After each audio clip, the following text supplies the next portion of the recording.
जय हिंद प्यारे साथियों, डीबीटी न्यूज़ चैनल में आपका स्वागत है। इस वीडियो में हम आप बताने वाले हैं कि एसएससी की न्यू वैकेंसी के बारे में।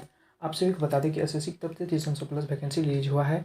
इस वीडियो में हम इसके बारे में जानेंगे कि इसका योग्यता क्या है, अप्लाई डेट क्या है, सिलेबस क्या है, एज क्राइटेरिया क्या है, सिलेक्शन प्रोसेस एंड क्वालिफिकेशन क्या है। इसका नोटिफिकेशन जो है 6 मार्च 2023 को आया है और उसका देख लेते हैं। Advertise date phase 11 2023 selection post के लिए है। उसके बाद इसका ऑनलाइन एक फॉर्म का ऑनलाइन एप्लीकेशन जो स्टार्ट होगा वो 6 मार्च से शुरू है और ऑनलाइन लास्ट जो ऑनलाइन करने का डेट है वो 27 मार्च दिया गया है। फी पेमेंट करने का भी 28 मार्च को दिया गया है और अगर चालान के माध्यम से करते हैं तो 29 मार्च तक चालान के माध्यम से पेमेंट कर सकते हैं। उसके बाद करेक्शन के लिए आप 3 अप्रैल से 5 अप्रैल तक करेक्शन डेट दिया गया है। इसका जो सीबीटी एग्ज़ाम होगा, कंप्यूटर बेस्ड टेस्ट एग्ज़ाम जो होगा वो टेंटेबली डेट दिया गया है जून जुलाई में। इसके बाद आगे देखते हैं हम। इसके लिए 10th वाला, 12th वाला और ग्रेजुएशन वाला भी कैंडिडेट भी अप्लाई कर सकते हैं। इसमें अगर एज रिलैक्सेशन की बात करेंगे तो जनरल इसमें मिनिमम 18 साल और मैक्सिमम 30 साल है जनरल के लिए। और अगर हम एज रिलैक्सेशन की बात करते हैं तो ओबीसी के लिए 3 साल का और एससी एसटी के लिए 5 साल का एज रिलैक्सेशन दिया गया है, जो कि यहाँ आप लोग देख रहे हैं इस टेबल में, और सभी के लिए भी दिया गया है, इसे देख लें। ये तो हो गई यहाँ कौन अप्लाई कर सकता है और कौन यहाँ नहीं कर सकता है। इसमें फिजिकल वगैरह नहीं होता है, केवल एक ही रिटेन एग्ज़ाम होता है। उसी को रिटेन एग्ज़ाम होता है, उसी के बेस पर आपका सिलेक्शन होता है। कुछ पोस्ट ऐसी भी होती है जिसके लिए आपको स्किल टेस्ट देना होता है। ये तो हो गया इसका पूरा प्रोसीजर कि आपको ये क्लियर हो गया कि कब से फॉर्म में अप्लाई होगा और कब ख़त्म होगा। इसके लिए और इसके लिए कौन अप्लाई कर सकता है और कौन नहीं अप्लाई कर सकता है। इसके बाद हम आगे बढ़ते हैं और आप सभी को बताते हैं कि क्रूशियल डेट के बारे में। क्रूशियल डेट के बारे में आप लोगों को बता दें कि क्रूशियल डेट यहाँ देख रहे हैं पारा 10 में दिया गया है। क्रूशियल डेट का मतलब ये होता है कि आपकी क्रूशियल डेट क्या रहेगी। इसका अर्थात ये मतलब हुआ कि कब से आपकी उम्र की गणना की जाएगी। यहाँ पर आप सभी को बता दें कि आपकी उम्र की गणना 1/1/2023 से की जाएगी। इस दिन आपकी उम्र मिनिमम 18 साल और मैक्सिमम 30 साल की होनी चाहिए।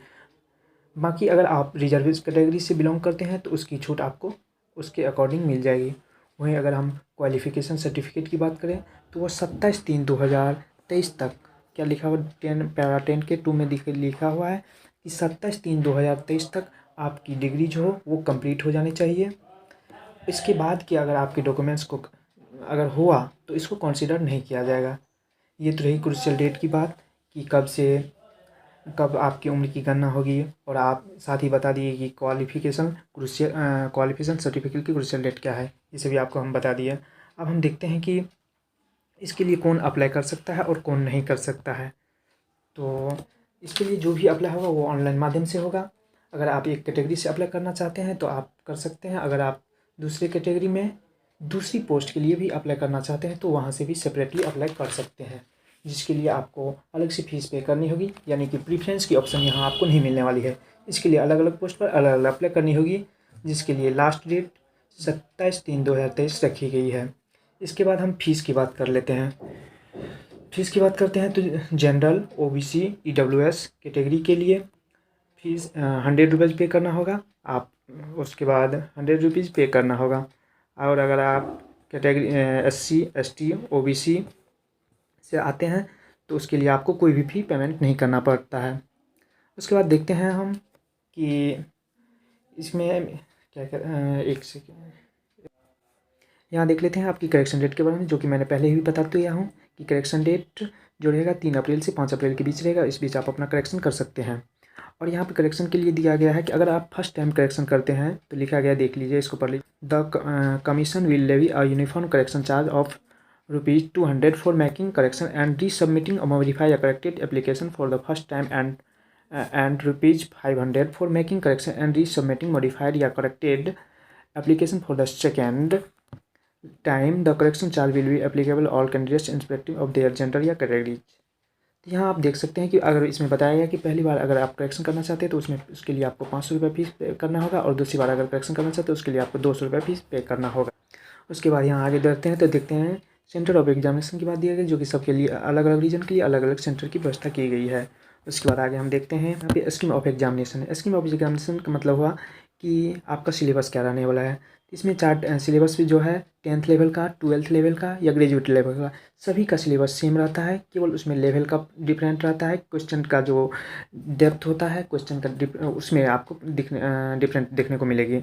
सभी में 10th 12th या ग्रेजुएट लेवल में पहला रहेगा general intelligence, number of question 25, maximum marks 50 रहता है, जो कि प्रत्येक क्वेश्चन 2 मार्क का होता है। उसी तरह दूसरा में देखते हैं जनरल अवेयरनेस होता है, जो कि 25 क्वेश्चन रहता है, 2 मार्क का प्रत्येक क्वेश्चन होता है, जो कि 50 मार्क का होता है। तीसरा में क्वान्टिटेटिव एप्टीट्यूड होता है, जिसे बेसिक अर्थमेटिक स्किल भी कहा जाता है, ये 25 क्वेश्चन होता है, 50 मार्क का।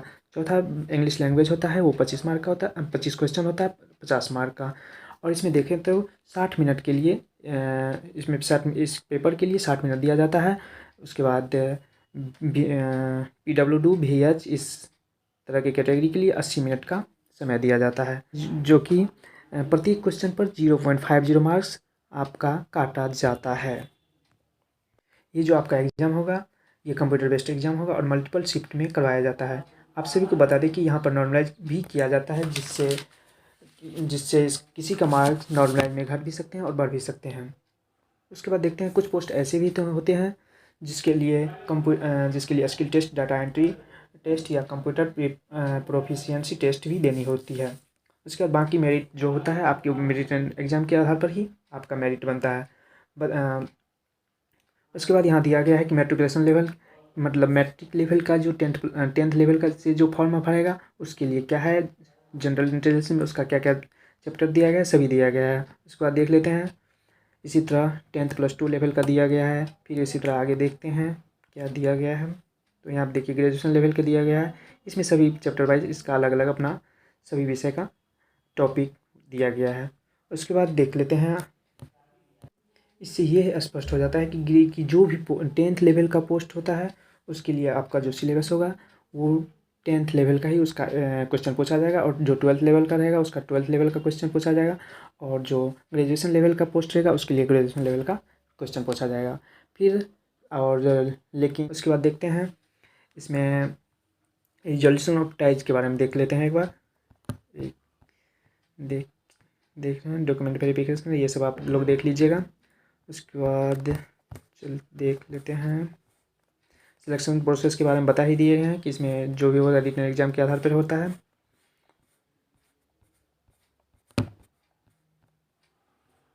रिजल्यूशन ऑफ टैक्सेस के बारे में यहाँ दिया गया है, इसे आप लोग देख लीजिएगा। उसके बाद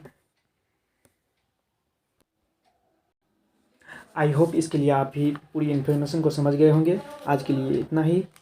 और एक बात बहुत बताना चाहते हैं कि इसके लिए जो भी फॉर्म अप्लाई करना होगा तो जाके इसके SSC के ऑफिशियल साइट ssc.nic.in पर जाके फॉर्म अप्लाई कर सकते हैं। मिलेंगे नेक्स्ट वीडियो में। Thanks for watch. जय हिंद।